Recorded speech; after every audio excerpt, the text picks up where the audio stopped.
Irregular periods ആണോ? മുഖക്കുരുവും അനാവശ്യ രോമങ്ങളും നിങ്ങളെ വല്ലാണ്ട് വലട്ടുന്നുണ്ടോ? PCOD ആണോ? നമസ്കാരം, ഞാൻ doctor Jini Mary Paul.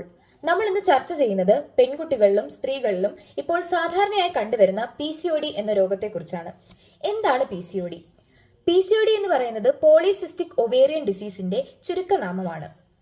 Hormonal imbalance കാരണം അണ്ഡാശയങ്ങളിൽ ചെറിയ ചെറിയ സിസ്റ്റ് രൂപപ്പെടുന്നതിനെയാണ് നമ്മൾ PCOD എന്ന് പറയുന്നത്.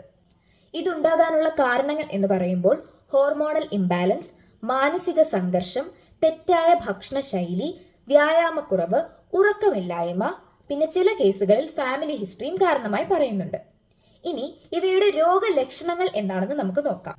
മാസങ്ങളായി പീരിയഡ്സ് ഇല്ലാതെ ഇരിക്കുക, അനാവശ്യമായി അല്ലെങ്കിൽ അധികമായി രോമ വളർച്ചയുണ്ടാകുക, മുഖക്കുരുകൾ ഉണ്ടാകുക, ഡാർക്ക് പിഗ്മെന്റേഷൻസ് ഉണ്ടാകുക, ശരീരഭാരം വർദ്ധിക്കുക, കാരണമില്ലാതെ ക്ഷീണം അനുഭവപ്പെടുക, ഗർഭധാരണത്തിൽ പ്രശ്നങ്ങൾ ഉണ്ടാകുക, അതുപോലെ തന്നെ ഇമോഷണൽ ഇൻസ്റ്റെബിലിറ്റി അല്ലെങ്കിൽ മൂഡ് സ്വിങ്സ് ഉണ്ടാകുക.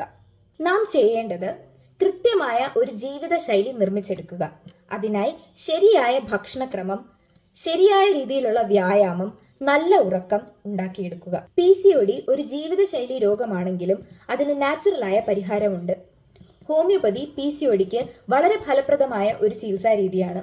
ശരീരത്തിലെ ഹോർമോണെ തിരിച്ച് ബാലൻസിലേക്ക് എത്തിക്കാൻ ഇത് സഹായിക്കുന്നു.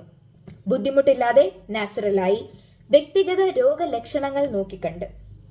അടുത്ത വീഡിയോയിൽ കാണുന്നത് വരെ സ്റ്റേ ഹെൽത്തി, സ്റ്റേ നാച്ചുറൽ.